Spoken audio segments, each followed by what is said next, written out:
ഇന്ന് നമ്മുടെ സ്വാതന്ത്ര്യദിനമാണ്. ഇന്ത്യ സ്വാതന്ത്ര്യം നേടിയിട്ട് 71ാമത്തെ ദിനമാണിന്ന്. 1947 ഓഗസ്റ്റ് 15 നമുക്ക് സ്വാതന്ത്ര്യം ലഭിച്ചത്. നൂറ്റാണ്ടുകളോളം നമ്മുടെ രാജ്യം വിദേശ ആധിപത്യത്തിലായിരുന്നു.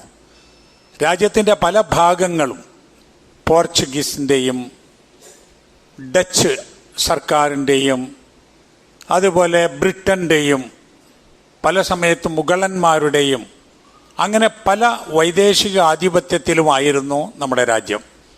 അവസാനം ബ്രിട്ടീഷ് ഗവൺമെൻറ്റിൽ നിന്നാണ് ഇന്ത്യക്ക് സ്വാതന്ത്ര്യം ലഭിച്ചത്. അതിവിടെ ഞാൻ ഖുതുബയിൽ പറയാനുള്ള കാരണം സ്വാതന്ത്ര്യം കാത്തു സൂക്ഷിക്കുവാനുള്ള നമ്മുടെ ബാധ്യത ഓർമ്മപ്പെടുത്താനാണ്. മുസ്ലിങ്ങളായ ആളുകൾ അതിനെക്കുറിച്ച് കൂടുതൽ ബോധവാന്മാരായിരിക്കേണ്ടതുണ്ട്. എല്ലാ മനുഷ്യർക്കും ജീവിക്കുവാനുള്ള സ്വാതന്ത്ര്യം, എല്ലാ മനുഷ്യർക്കും ജോലി ചെയ്യുവാനുള്ള അവകാശം, ജാതിയോ മതമോ ലിംഗഭേദങ്ങളോ ഭാഷാ വ്യത്യാസങ്ങളോ ഇല്ലാതെ ഭൂമിയിലുള്ള എല്ലാ മനുഷ്യർക്കും ഇവിടെ മനുഷ്യരെന്ന നിലയിൽ ലഭിക്കേണ്ട അവകാശങ്ങളുണ്ട്. ആരും ആരെയും ഉപദ്രവിക്കരുത്, ആരും ആരുടെയും സ്വത്തുക്കൾ അപഹരിക്കരുത്, ആരും ആരുടെയും നേർക്ക് അക്രമം അഴിച്ചുവിടരുത്. ഈ കാര്യങ്ങളെല്ലാം റസൂൽ സല്ലല്ലാഹു അലൈഹി വസല്ലമ പലപ്പോഴായി പഠിപ്പിച്ചതാണ്. വിശുദ്ധ ഖുർആനിൽ പല ആയത്തുകളിലും മനുഷ്യാവകാശങ്ങൾ പറയുന്നുണ്ട്. റസൂൽ സല്ലല്ലാഹു അലൈഹി വസല്ലമയുടെ അന്ത്യപ്രഭാഷണമായ ഖുതുബത്തുൽ വദാ, ആ ഹജ്ജിനോടനുബന്ധിച്ച് നടത്തിയ പ്രഭാഷണത്തിലും എല്ലാ മനുഷ്യാവകാശങ്ങളും ഉറപ്പിച്ചു പറയുന്നുണ്ട്. നമ്മുടെ രാജ്യത്തിന് ഒരു ഭരണഘടനയുണ്ട്. ആ ഭരണഘടന തുടക്കത്തിൽ അതിൻ്റെ preamble to the constitution of India, Indian ഭരണഘടനയുടെ ആമുഖം, ആ ആമുഖത്തിൽ പറയുന്നത് we the people of India, നമ്മൾ ഇന്ത്യയിലെ ജനങ്ങൾ, നമ്മൾ having solemnly resolved to constitute India to a sovereign, socialist, secular, democratic republic and to secure to all its citizens എന്നാണ്. നമ്മുടെ രാജ്യം നമ്മൾ ഇന്ത്യക്കാർ തീരുമാനിക്കുകയാണ്. ഒരുപാട് കാലം ചർച്ച ചെയ്ത് പഠനം നടത്തി അതിന് പ്രത്യേകമായ കമ്മിറ്റി ഉണ്ടാക്കി ഇന്ത്യ രാജ്യത്തെ ജാതികൾ, മതങ്ങൾ, വ്യത്യാസങ്ങൾ, ഭാഷകൾ എല്ലാം മനസ്സിലാക്കിയിട്ടുള്ള ഒരു കോൺസ്റ്റിറ്റ്യൂഷൻ, ഭരണഘടന പ്രഖ്യാപനമാണ്. അതിൽ പറയുന്നത് നമ്മൾ ഒരു പരമാധികാര രാഷ്ട്രമാണ്, ഒരു സോവറിൻ കൺട്രിയാണ്. അതുപോലെ തന്നെ സോഷ്യലിസ്റ്റ്, സെക്കുലർ, ഡെമോക്രറ്റിക്, മതേതര ജനാധിപത്യ മൂല്യങ്ങൾ കാത്തു സൂക്ഷിക്കുന്ന ഒരു കൺട്രിയാണ്, റിപ്പബ്ലിക്കാണ്. നമുക്ക് നമ്മുടെ കാര്യങ്ങൾ തീരുമാനിക്കുന്ന അവകാശവുമുണ്ട്. അതോടൊപ്പം എല്ലാ മനുഷ്യർക്കും, രാജ്യത്തെ എല്ലാ പൗരന്മാർക്കും സുരക്ഷയും ഉറപ്പുവരുത്തുന്നതാണ്. അതിന് ശേഷം ഈ ഒരു പ്രിയാമ്പിൾ, ആമുഖത്തിന് ശേഷം ഭരണഘടനയിൽ എല്ലാ വിഷയങ്ങളും വിശദീകരിച്ച് പറയുന്നുണ്ട്. അത് നമ്മൾ പഠിച്ചു നോക്കിയാൽ അറിയാം. റസൂൽ സല്ലല്ലാഹു അലൈഹി വസല്ലമ ഹജ്ജത്തുൽ വദായിൽ ആ പ്രഭാഷണത്തിൽ പറഞ്ഞ മുഴുവൻ കാര്യങ്ങളും ഇതിൽ ഉൾക്കൊള്ളുന്നുണ്ട്. അതിൻ്റെ വിശദാംശങ്ങളായി നമുക്ക് ഈ കോൺസ്റ്റിറ്റ്യൂഷനെ, ഈ ഭരണഘടനയെ കാണുകയും ചെയ്യാം. നാം മനസ്സിലാക്കേണ്ട ഒരു കാര്യം, എന്തുകൊണ്ടാണ് നമ്മുടെ രാജ്യത്തിൻ്റെ ഈ സ്വാതന്ത്ര്യവും ഭരണഘടനയും കാത്തു സൂക്ഷിക്കാൻ നമുക്ക് പ്രത്യേക ബാധ്യതയുണ്ട് എന്ന് പറയുന്നത്? അതായത് മുസ്ലിമീങ്ങൾക്ക് രാജ്യത്തിൻ്റെ സ്വാതന്ത്ര്യ സമരം ഒരു ദേശീയ പ്രസ്ഥാനത്തിലൂടെ രൂപപ്പെട്ടു വരുന്നതിന് മുമ്പ് ബ്രിട്ടീഷുകാരോട് യുദ്ധം ചെയ്തിട്ടുള്ള, ബ്രിട്ടീഷ് സമൂഹത്തിൻ്റെ നിയമങ്ങൾ ധിക്കരിച്ചിട്ടുള്ള, ബ്രിട്ടീഷുകാർക്ക് നൽകേണ്ട നികുതി നിഷേധിച്ചിട്ടുള്ള ഒരു സമൂഹമാണ് ഇന്ത്യയിലെ മുസ്ലിങ്ങൾ. ഇന്ത്യയിലെ മുസ്ലിങ്ങൾ ഡൽഹി കേന്ദ്രീകരിച്ച് ഷാ വലിയുള്ള ദഹ്ലവിയുടെ നേതൃത്വത്തിൽ മഹാപണ്ഡിതനായിരുന്ന, മുഹദ്ദിസായിരുന്ന, മുഫസ്സിറായിരുന്ന ആ ഷാ വലിയുള്ള ദഹ്ലവിയുടെ നേതൃത്വത്തിൽ, അദ്ദേഹത്തിൻ്റെ ശിഷ്യന്മാരുടെ നേതൃത്വത്തിൽ ഇന്ത്യയുടെ പല ഭാഗത്തും സ്വാതന്ത്ര്യത്തിന് വേണ്ടിയുള്ള ഉത്ബോധനം നടത്തി. എന്നിട്ട് സ്വാതന്ത്ര്യത്തിന് വേണ്ടി ജിഹാദ് ചെയ്യുവാൻ ആവശ്യപ്പെട്ടു. അന്ന് നമ്മുടെ ദേശീയ പ്രസ്ഥാനം രൂപപ്പെട്ടു വരുന്നേയുള്ളൂ, ആയി കഴിഞ്ഞിട്ടില്ല. മാത്രവുമല്ല, ഇന്ത്യക്ക് സ്വാതന്ത്ര്യത്തിന് വേണ്ടി ജീവനും സ്വത്തും ബലിയർപ്പിക്കാൻ വരെ മുസ്ലിങ്ങൾ തയ്യാറായി. ഇന്ത്യൻ സ്വാതന്ത്ര്യ സമരത്തിൽ വധിക്കപ്പെട്ടിട്ടുള്ള, ബ്രിട്ടീഷുകാർ തൂക്കിക്കൊന്നിട്ടുള്ള, വെടിവെച്ച് കൊന്നിട്ടുള്ള ദേശീയവാദികളായ ആളുകളുടെ കൂട്ടത്തിൽ ഏറ്റവും അധികമുള്ളത് മുസ്ലിം ഉലമാക്കളാണ്. ഡൽഹിയിലെയും അതുപോലെ മേവാറ്റിലെയും സാദിഖ്പൂരിലെയും ഒക്കെ ഉലമാക്കൾ സ്വാതന്ത്ര്യത്തിന് നൽകിയിട്ടുള്ള സേവനങ്ങൾ, അതിനു വേണ്ടിയിട്ടുള്ള സ്ട്രഗിൾ, സാക്രിഫൈസ് ഒക്കെ തന്നെ ഇന്ത്യ ചരിത്രത്തിൽ തിളങ്ങി നിൽക്കുന്നതാണ്. ആ കൂട്ടത്തിൽ ജുഹൂദ് ഉലമ അഹ്ലെ ഹദീസ് പണ്ഡിതന്മാർ അതിന് നടത്തിയിട്ടുള്ള പ്രവർത്തനങ്ങൾ പ്രത്യേകം രേഖപ്പെട്ട് കിടക്കുന്നുമുണ്ട്. അതിനും പുറമെ നമുക്ക് കാണാൻ സാധിക്കും, ഇന്ത്യ രാജ്യത്തിന് സ്വാതന്ത്ര്യത്തിന് വേണ്ടി പടപൊരുതി മരിച്ച ആദ്യത്തെ ഭരണാധികാരി ടിപ്പു സുൽത്താനാണ്. ഈ കർണാടകയിൽ മൈസൂർ കേന്ദ്രീകരിച്ചുകൊണ്ട് അദ്ദേഹം നടത്തിയിട്ടുള്ള പോരാട്ടങ്ങൾ അവിസ്മരണീയമാണ്. അദ്ദേഹം വളരെ സെക്കുലറായിരുന്നു. അദ്ദേഹത്തിൻ്റെ പ്രധാനമന്ത്രി പോലും മുസ്ലിം അല്ലാത്ത ഹിന്ദു സമൂഹത്തിൽപ്പെട്ട ഒരു വ്യക്തിയായിരുന്നു. വളരെ മതേതരവാദിയായ, മനുഷ്യത്വപരമായി പെരുമാറിയിരുന്ന ഒരു മഹാനായ ചക്രവർത്തിയായിരുന്നു അദ്ദേഹം. സ്വാതന്ത്ര്യ സമരത്തിൻ്റെ വിവിധ ഘട്ടങ്ങൾ നോക്കിയാൽ നമുക്കറിയാം, ദേശീയ പ്രസ്ഥാനത്തിൻ്റെ പ്രമുഖ നേതാക്കളോടൊപ്പം മൗലാന ഷൗക്കത്ത് അലിയുണ്ട്, മൗലാന മുഹമ്മദ് അലിയുണ്ട്, മൗലാന അബുൽ കലാം ആസാദുണ്ട്. അങ്ങനെ എണ്ണിപ്പറഞ്ഞാൽ ഒരുപാട് നേതാക്കളുണ്ട്. ഒരുപാട് പണ്ഡിതന്മാരും നേതാക്കളും ഈ മാർഗത്തിൽ രക്തസാക്ഷിത്വം വരിക്കേണ്ടി വന്നിട്ടുണ്ട്. ഒരുപാട് ആളുകൾ ആൻഡമാനിലേക്കും മറ്റും നാട് കടത്തപ്പെട്ട് അവിടെ ജീവിച്ച് അവിടെ മരണപ്പെട്ടു പോയിട്ടുണ്ട്. അപ്പം രാജ്യത്തിൻ്റെ സ്വാതന്ത്ര്യം എന്ന് പറയുന്നത് ജന്മാവകാശമാണ് എന്ന് മനസ്സിലാക്കിയ ഒരു സമൂഹമാണ്. മൗലാന മുഹമ്മദ് അലി വട്ടമേശ സമ്മേളനത്തിൽ ബ്രിട്ടീഷുകാരോട് പറഞ്ഞത്, എനിക്ക് എൻ്റെ രാജ്യത്തിൻ്റെ സ്വാതന്ത്ര്യം ലഭിക്കണം, അത് തരുന്നില്ലെങ്കിൽ ഒരു സ്വതന്ത്ര രാജ്യത്ത് 6 അടി മണ്ണാണ് ഞാൻ ആവശ്യപ്പെടുന്നത്.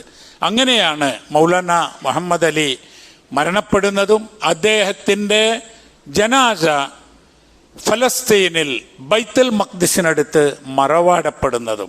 ഇന്ത്യ ചരിത്രത്തിൽ സ്വാതന്ത്ര്യത്തിന് വേണ്ടി മുസ്ലിം സമുദായം ചെയ്ത സേവനങ്ങളെപ്പോലെ മറ്റ് സമൂഹങ്ങൾ മുന്നോട്ട് വന്നിരുന്നില്ല. എല്ലാവരും കൂടിയിട്ടുണ്ട്. ഹൈന്ദവ സുഹൃത്തുക്കളുണ്ട്, ബുദ്ധമതക്കാരുണ്ട്, മറ്റ് മതങ്ങളിൽപ്പെട്ടവരുണ്ട്. പക്ഷേ അതിൻ്റെ ഒരു മുൻനിരയിൽ നമുക്ക് നമ്മുടെ മുൻഗാമികളെ കാണാൻ സാധിക്കും. എന്താണ് ഈ സ്വാതന്ത്ര്യത്തിൻ്റെ അന്തഃസത്ത? ആ സ്വാതന്ത്ര്യത്തിൻ്റെ അന്തഃസത്ത, നമ്മളെല്ലാവരും സുരക്ഷിതരായി ഇവിടെ ജീവിക്കണം. ആരും ആരെയും ആക്രമിക്കരുത്, ആർക്കെതിരിലും വാളോങ്ങരുത്, ആരെയും ഇടിച്ച് താഴ്ത്തരുത്. നീതിപൂർവമായിരിക്കണം നമ്മുടെ ജീവിതം എന്നതാണ്. നീതി എന്നത് ഖുർആനിൽ ഖിസ്ത് എന്നും അദ്ല് എന്നും പ്രയോഗിച്ച പദങ്ങളാണ്. അല്ലാഹു സുബ്ഹാനഹു വ തആല സൂറത്തുൽ മാഇദയിൽ 8-ാമത്തെ ആയത്തിൽ നമ്മെ ബോധ്യപ്പെടുത്തുന്നു, യാ അയ്യുഹല്ലദീന ആമനു കുനു ഖവ്വാമീന ലില്ലാഹ് ശുഹദാഅ ബിൽ ഖിസ്ത്. സത്യവിശ്വാസികളെ, നിങ്ങൾ അല്ലാഹുവിന് വേണ്ടി നിലകൊള്ളുക, നീതിക്ക് സാക്ഷികളായി. ഖിസ്ത് നീതിയാണ്, ജസ്റ്റിസ് ആണത്. ഏത് മനുഷ്യനോടും നീതിപൂർവമായിരിക്കണം നിങ്ങളുടെ പെരുമാറ്റം. മുസ്ലിങ്ങളല്ലാത്ത ആളുകളോടും മുസ്ലിങ്ങളോടും നീതിപൂർവമായിരിക്കണം നിങ്ങളുടെ പെരുമാറ്റം. മാത്രവുമല്ല, വലാ യജ്രിമന്നകും ശനആനു ഖൗമിൻ അലാ അല്ലാ തഅദിലു. ഒരു ഖൗമിനോടുള്ള നിങ്ങളുടെ വിദ്വേഷം, നിങ്ങളുടെ എതിർപ്പ്, അവരോട് നീതി കാണിക്കാതിരിക്കാൻ നിങ്ങൾക്ക് പ്രേരണയാവാൻ പാടില്ല. അവൻ എൻ്റെ പാർട്ടിയിൽപ്പെട്ടവനല്ല, ഇവൻ എൻ്റെ മതത്തിലല്ല, അവൻ എൻ്റെ ഗ്രൂപ്പിലല്ല, ഇവൻ എൻ്റെ ഭാഷ പറയുന്നവനല്ല, എൻ്റെ നാട്ടുകാരനല്ല എന്ന ഈ വ്യത്യാസങ്ങൾ, അതിൽ നിന്ന് ആർക്കെങ്കിലും ആരോടുമുള്ള വിദ്വേഷം, അതൊന്നും തന്നെ നീതികേട് കാണിക്കാൻ, അനീതി കാണിക്കാൻ കാരണമായി തീരാൻ പാടില്ല എന്നാണ് ഖുർആൻ പറയുന്നത്. അത് അപ്പടി നടപ്പിലാക്കി റസൂലുള്ളാഹി സ്വല്ലല്ലാഹു അലൈഹി വസല്ലമ തൻ്റെ ജീവിതത്തിൽ മുഴുവനും, മക്കയിൽ ജീവിച്ചിരുന്ന കാലത്ത് നബി സല്ലല്ലാഹു അലൈഹി വസല്ലമയുടെ കുടുംബക്കാരുമായി അവർ മുസ്ലിങ്ങളല്ലാതിരുന്നിട്ടും നല്ല ബന്ധം നബി തിരുമേനി പുലർത്തിപ്പോന്നു. അതുപോലെ തന്നെ തൻ്റെ കുടുംബക്കാരായ ആളുകൾ, ഒരുപാട് ആളുകൾ നബി സല്ലല്ലാഹു അലൈഹി വസല്ലമയോട് ഇങ്ങോട്ടും നല്ല നിലയിൽ പെരുമാറി. നബി സല്ലല്ലാഹു അലൈഹി വസല്ലമയുടെ മുത്താപ്പയായ അബൂ താലിബ് മുസ്ലിം ആയിരുന്നില്ലല്ലോ. അദ്ദേഹം നബി സല്ലല്ലാഹു അലൈഹി വസല്ലമയെ സഹായിച്ചു. നബി തിരുമേനി സല്ലല്ലാഹു അലൈഹി വസല്ലമ അദ്ദേഹത്തിൻ്റെ സഹായം സ്വീകരിക്കുകയും ചെയ്തു. അതാണ് ഒരു ബഹുസ്വര സമൂഹത്തിൽ ജീവിക്കുന്ന മനുഷ്യർ മനസ്സിലാക്കേണ്ടത്. ആളുകളോട് സാധനങ്ങൾ വാങ്ങുമ്പോൾ, ആളുകളുമായി സാമ്പത്തിക ഇടപാടുകൾ നടത്തുമ്പോൾ, ഈ അയൽപ്പക്കത്തുള്ള ആളുകളോട് പെരുമാറുന്നത്, വഴിയിൽ യാത്രക്കാരോടുള്ള സഹകരണം, ഇതൊക്കെ തന്നെയും എല്ലാവർക്കും നീതി നൽകുന്ന വിധത്തിലായിരുന്നു നബി സല്ലല്ലാഹു അലൈഹി വസല്ലമ ചെയ്തത്. മദീനയിലെത്തി. മദീനയിൽ നബി സല്ലല്ലാഹു അലൈഹി വസല്ലമ ചെന്ന് അവിടെ ആക്രമിച്ച് കീഴടക്കുകയായിരുന്നില്ല. അവിടെ നേരത്തെ തന്നെ ആളുകളെ പറഞ്ഞയച്ചു, ഇസ്ലാമിനെ കുറിച്ച് പറഞ്ഞു കൊടുത്തു, ഖുർആൻ അവർക്ക് എത്തിച്ചു. പിന്നെ നബി സല്ലല്ലാഹു അലൈഹി വസല്ലമ അവിടെ എത്തിയപ്പോൾ ഒരു വലിയ കൂട്ടം ആളുകൾ റസൂൽ സല്ലല്ലാഹു അലൈഹി വസല്ലമയെ സ്വീകരിക്കാൻ സന്തോഷത്തോടുകൂടി ദിവസങ്ങളോളം മദീനയിൽ കാത്തു നിൽക്കുകയായിരുന്നു. അവരെ വിളിച്ചുകൂട്ടി. മുസ്ലിങ്ങളെ മാത്രമല്ല, സഹാബികളെ മാത്രമല്ല, മുഹാജിരീങ്ങളെയും അൻസാരികളെയും മാത്രമല്ല, നബി സല്ലല്ലാഹു അലൈഹി വസല്ലമ മുസ്ലിങ്ങളല്ലാത്ത ആളുകളെയും വിളിച്ചു, യഹൂദന്മാരെ വിളിച്ചു, അവിടെ ഉണ്ടായിരുന്ന മറ്റ് സമുദായത്തിൽപ്പെട്ട ആളുകളെ വിളിച്ചു. എന്നിട്ട് അവരോട് നബി സല്ലല്ലാഹു അലൈഹി വസല്ലമ പറഞ്ഞു കൊടുത്തു, താൻ നബിയാണെന്ന് പറഞ്ഞു കൊടുത്തു, ഇത് ഖുർആനാണെന്ന് പറഞ്ഞു കൊടുത്തു, ഇസ്ലാമിൻ്റെ നിയമങ്ങൾ പറഞ്ഞു കൊടുത്തു. എന്നിട്ട് പറഞ്ഞു, നമ്മളെല്ലാവരും ഈ പ്രദേശത്ത്, ഈ യസ്രിബിൽ, അതായത് മദീനയിൽ നമ്മൾ ഒന്നിച്ചു നിൽക്കണം. ലിൽ മുസ്ലിമീന ദീനുഹും വലിൽ യഹൂദി ദീനുഹും. മുസ്ലിമീങ്ങൾക്ക് അവരുടെ ദീനനുസരിച്ച് ഇവിടെ ജീവിക്കാം, യഹൂദന്മാർക്ക് അവരുടെ ദീനനുസരിച്ചും ജീവിക്കാം. അതുകൊണ്ട് തന്നെ ആരും ആരെയും നിഷേധിക്കുകയോ തള്ളിക്കളയുകയോ ജീവിതാനുകൂല്യങ്ങൾ ഇല്ലാതാക്കുകയോ ചെയ്യാൻ പാടില്ല. അവരൊരു സമുദായമാണ്, നമ്മളും ഒരു സമുദായമാണ്. നമ്മളെല്ലാവരും മദീനയിലാണ്. മദീനയുടെ സുരക്ഷയ്ക്ക് വേണ്ടി, സംരക്ഷണത്തിന് വേണ്ടി നമ്മൾ ഒന്നിച്ചു നിൽക്കണം. പുറമേ നിന്ന് വരുന്ന അക്രമങ്ങളെ മുസ്ലിമീങ്ങളും യഹൂദന്മാരും മറ്റുള്ളവരും ഒന്നിച്ചു നിന്ന് എതിർക്കണം എന്ന് പറഞ്ഞു. അതാണ് രാജ്യത്തിൻ്റെ സുരക്ഷയ്ക്ക് വേണ്ടി മുസ്ലിങ്ങൾ എല്ലാ രാജ്യത്തും, നമുക്കറിയാം, രാജ്യത്തിൻ്റെ സുരക്ഷയ്ക്ക് വേണ്ടി ഒന്നിച്ചു നിന്നിട്ടുള്ള ചരിത്രം അതാണ്. നമ്മുടെ ഇന്ത്യയിൽ അതാണ് ചരിത്രം, മറ്റ് ഭാഗങ്ങളിലും അതാണ് ചരിത്രം. ഇന്ത്യക്കാർ ഇന്ത്യയെ എത്രത്തോളം സ്നേഹിക്കുന്നു എന്നത് ഇന്ത്യ വിഭജനമുണ്ടായപ്പോൾ ഇന്ത്യയിൽ നിന്ന് ഒരുപാട് ആളുകൾ അയൽ രാജ്യങ്ങളായ പാകിസ്ഥാൻ, പൂർവ്വ പശ്ചിമ പാകിസ്ഥാനുകളിലേക്ക് പോയപ്പോൾ ഇന്ത്യയിലെ മുസ്ലിങ്ങൾ മഹാഭൂരിഭാഗവും ഇന്ത്യയിൽ നിന്നും, നമ്മളൊക്കെ ഇന്ത്യയിൽ നിന്ന് ഇന്ത്യയെ തെരഞ്ഞെടുത്ത ഈ രാജ്യത്തെ ആളുകളുടെ മക്കളും പേരക്കുട്ടികളുമാണ്. വേണമെങ്കിൽ പോകാമായിരുന്നു. അങ്ങനെ പോവാതെ ഇന്ത്യയാണ് എൻ്റെ രാജ്യം, അല്ലേ? നമ്മുടെ പ്രതിജ്ഞയല്ലേ, India is my country, all Indians are my brothers and sisters. അത് പറഞ്ഞുകൊണ്ട് ഇന്ത്യയിൽ, ഐ ലവ് മൈ കൺട്രി, ഇന്ത്യയിൽ ജീവിക്കുന്ന ആളുകളാണ് നമ്മൾ. അതുകൊണ്ട് തന്നെ ഇന്ത്യയുടെ ഭാവി, ഇന്ത്യയുടെ വികസനം, ഇന്ത്യയുടെ സൃഷ്ടിപ്പ്, അതിലൊക്കെ വലിയ പങ്ക് വഹിക്കുവാൻ ഇന്ത്യൻ മുസ്ലിങ്ങൾ എന്ന നിലക്ക് നമുക്ക് കഴിയണം. ഇന്ത്യയിലെ മുസ്ലിങ്ങൾ മറ്റ് സമൂഹത്തോടൊപ്പമാണ് ജീവിക്കുന്നത്. അവരുടെ ഭാഷയാണ് സംസാരിക്കുന്നത്, അവരുടെ വസ്ത്രങ്ങളാണ് ധരിക്കുന്നത്, അവരുടെ കടകളിൽ നിന്നാണ് സാധനം വാങ്ങുന്നത്. അവിടെ ഒന്നും തന്നെ മുസ്ലിം എന്നോ മുസ്ലിം അല്ലാത്തവരെന്നോ ഒരു വ്യത്യാസവുമില്ല. അല്ലാമ ഇഖ്ബാൽ സാരേ ജഹാൻ സെ അച്ച ഹിന്ദുസിത്താൻ ഹമാര ഹമാര എന്ന് പറഞ്ഞത് ആ ഒരു ദേശീയ വികാരത്തിലാണ്.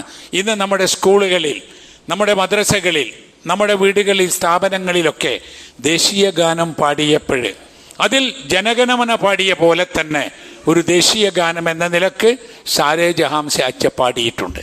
അത് പാടാനുള്ള കാരണം ഇന്ത്യയെ എത്രത്തോളം ഇന്ത്യക്കാർ സ്നേഹിക്കുന്നു എന്ന ആ ഒരു അർത്ഥമുള്ള വാചകങ്ങൾ അതിൽ ഉൾക്കൊള്ളുന്നത് കൊണ്ടാണ്.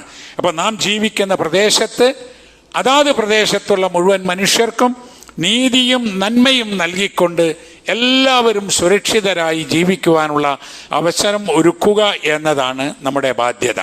നബി സല്ലല്ലാഹു അലൈഹി വസല്ലമയുടെ ഹജ്ജത്തുൽ വദായിലെ പ്രസംഗത്തിൽ ഊന്നിപ്പറഞ്ഞതും നമ്മുടെ ഭരണഘടന അതിലെഴുതിയിട്ടുള്ളതുമായ സമത്വം, സ്വാതന്ത്ര്യം, അഭിപ്രായ പ്രകടനത്തിനുള്ള സ്വാതന്ത്ര്യം, സംഘടിക്കുവാനുള്ള അവകാശം, സഞ്ചാര സ്വാതന്ത്ര്യം, തൊഴിൽ ചെയ്യാനുള്ള സ്വാതന്ത്ര്യം, ഇഷ്ടപ്പെട്ട മതം സ്വീകരിക്കുവാനുള്ള സ്വാതന്ത്ര്യം, സാംസ്കാരിക അടയാളങ്ങൾ കാത്തു സൂക്ഷിക്കാനുള്ള സ്വാതന്ത്ര്യം, ന്യൂനപക്ഷങ്ങൾക്ക് പ്രത്യേക സ്വാതന്ത്ര്യം, ഈ വിഷയങ്ങളിൽ ഏതെങ്കിലും ലംഘിക്കപ്പെട്ടാൽ കോടതിയെ സമീപിക്കുവാനുള്ള അവകാശം, ഇതൊക്കെ നമ്മുടെ ഭരണഘടന ഉറപ്പു നൽകുന്ന കാര്യങ്ങളാണ്. അതെവിടെയും ലംഘിക്കാതെ കൊണ്ടുപോവാൻ രാജ്യം ഭരിക്കുന്നവർക്കും ഈ രാജ്യത്ത് ജീവിക്കുന്ന മുഴുവൻ മനുഷ്യർക്കും ബാധ്യതയുണ്ട് എന്നുകൂടി സൂചിപ്പിക്കുകയാണ്. അല്ലാഹു സുബ്ഹാനഹു വ തആല നമ്മെ അനുഗ്രഹിക്കുമാറാവട്ടെ.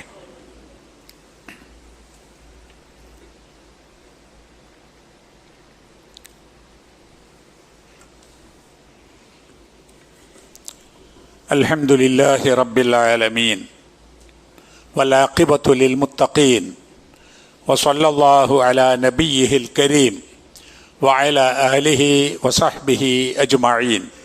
ഇത്തഖുല്ലാഹ ഇബാദല്ലാഹ്. അള്ളാഹുവിൻ്റെ വിധിവിലക്കുകൾ സൂക്ഷിച്ചുകൊണ്ട് ജീവിക്കണമെന്ന് വീണ്ടും ഓർമ്മിപ്പിക്കുവാൻ അള്ളാഹു സുബ്ഹാനഹു വ തആല നമ്മെ അനുഗ്രഹിക്കുമാറാവട്ടെ.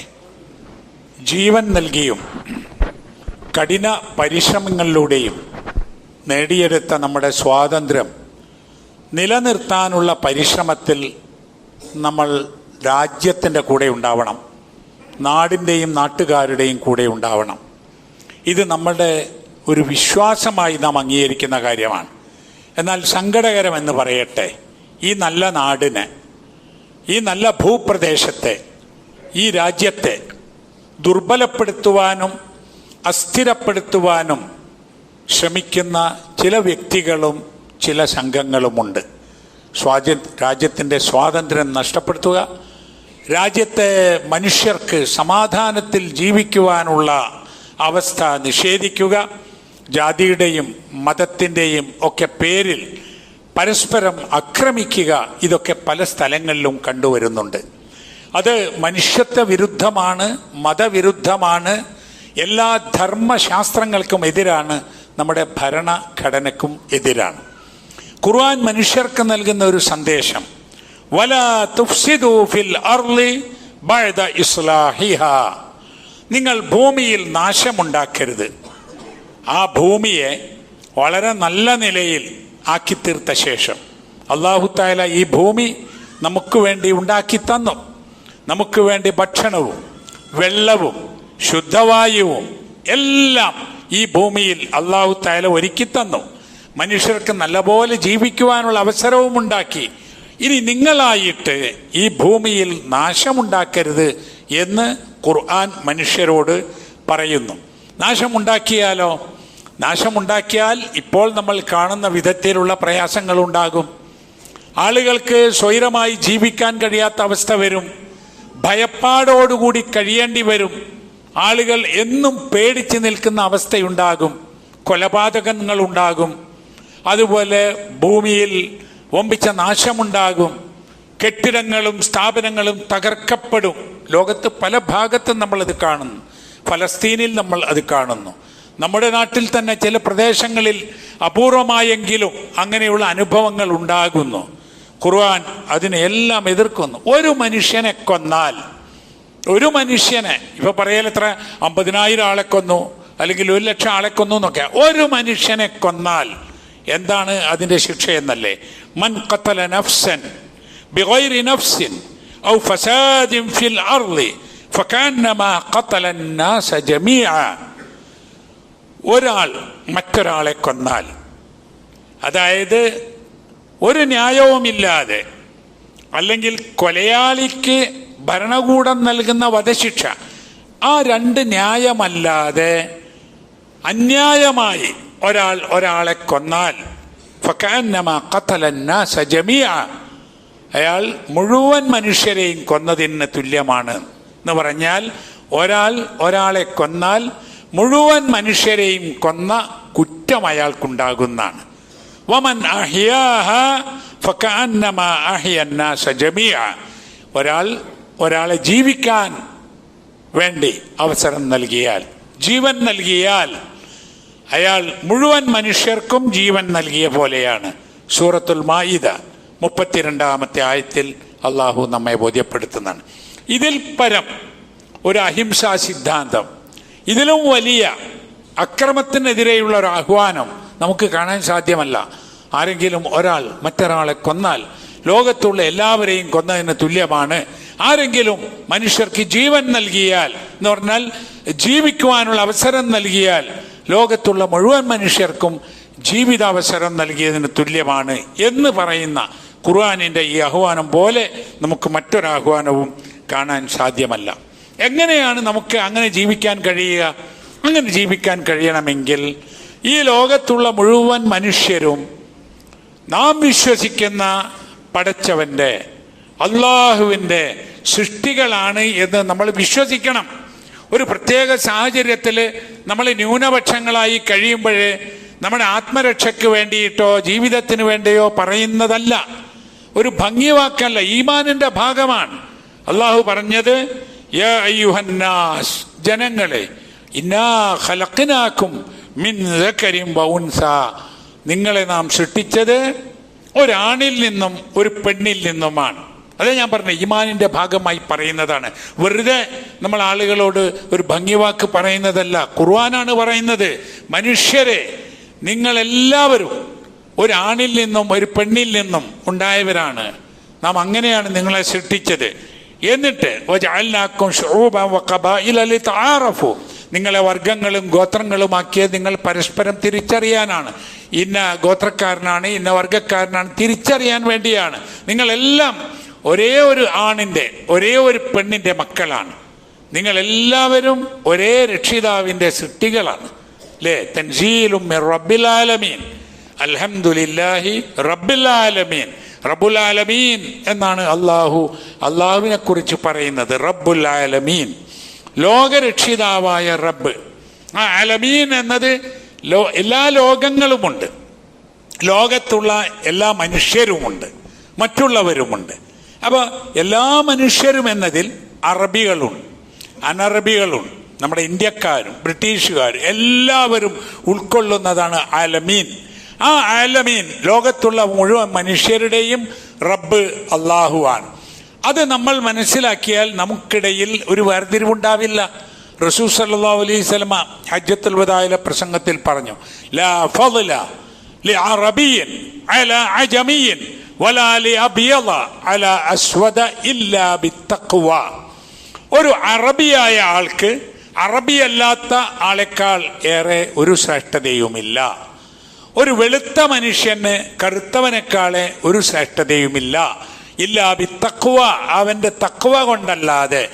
ഏതൊരാൾ നല്ലവനായി ജീവിക്കുന്നു, അള്ളാഹുവിന് തഖ്വയുള്ളവരായി ജീവിക്കുന്നു, അവരാണ് ശ്രേഷ്ഠതയുള്ളവർ.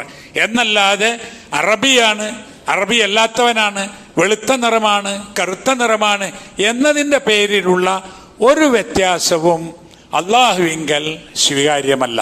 അള്ളാഹുവിങ്കൽ സ്വീകാര്യം ആരാണ് നല്ലവൻ, ആരാണ് പടച്ചവൻ അനുസരിച്ച് ജീവിക്കുന്നവൻ, ആരാണ് സത്യസന്ധൻ, ആരാണ് സൂക്ഷ്മത പാലിക്കുന്നവൻ, അവനാണ് അള്ളാഹുവിങ്കലുള്ള പരിഗണന എന്നാണ് ഇതിൽ നിന്ന് മനസ്സിലാക്കുന്നത്. അങ്ങനെയുള്ള ഒരു വിശാലതയും അങ്ങനെയുള്ള ഒരു സമത്വവും സമൂഹത്തിൽ പാലിച്ചുകൊണ്ട് ജീവിക്കുവാൻ ഇന്നത്തെ ഈ ദിവസത്തിൽ നാം പ്രത്യേകമായി ശ്രദ്ധിക്കേണ്ടതാണ്. നമ്മുടെ രാജ്യത്തിൻ്റെ അഖണ്ഡത, നമ്മുടെ നാടിൻ്റെ സുരക്ഷിതത്വം, മുഴുവൻ മനുഷ്യർക്കും സമാധാനത്തിൽ ജീവിക്കുവാനുള്ള സാഹചര്യം, അതൊക്കെ നമ്മൾ ഉണ്ടാക്കിയെടുക്കണം.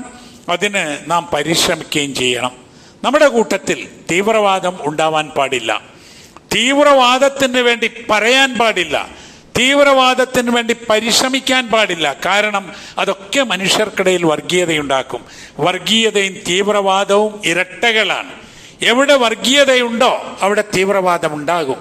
എവിടെ തീവ്രവാദമുണ്ടോ അവിടെ വർഗീയതയും ഉണ്ടാകും. അപ്പോൾ വർഗീയതയില്ലാത്ത മനുഷ്യ സമൂഹത്തെ ഒന്നായി കാണുന്ന, ആരോടും അതിക്രമം ചെയ്യാത്ത, കയ്യേറ്റം ചെയ്യാത്ത, തീവ്രവാദമില്ലാത്ത ആളുകളായി നമ്മൾ തീരണം. നമ്മൾ മിതവാദികളായിരിക്കണം. നമ്മൾ മനുഷ്യ സ്നേഹികളായിരിക്കണം. നമ്മുടെ ഈമാൻ, അള്ളാഹുവിലുള്ള നമ്മുടെ വിശ്വാസം നമ്മെ നല്ല മനുഷ്യരാക്കി തീർക്കുകയും ചെയ്യണം.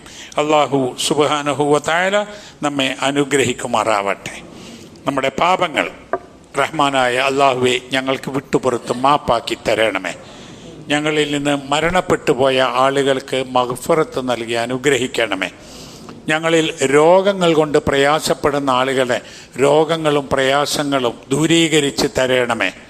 ഞങ്ങളോട് ദുആ ചെയ്യണമെന്ന് ആവശ്യപ്പെട്ടിട്ടുള്ള ആളുകൾക്ക് അവരുടെ സ്വാലിഹായ എല്ലാ ഉദ്ദേശങ്ങളെയും പൂർത്തീകരിച്ച് തരണമേ.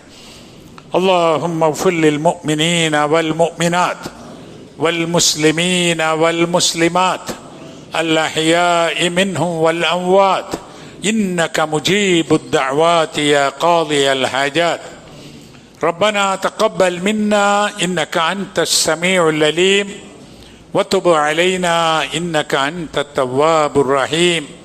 ربنا يا غافر المذنبين اللهم أعز الإسلام والمسلمين. ربنا هب لنا من أزواجنا وذرياتنا قرة أعين واجعلنا للمتقين إماما. ربنا آتنا في الدنيا حسنة وفي الآخرة حسنة وقنا عذاب النار. وصلى الله على نبينا محمد وعلى آله وصحبه أجمعين.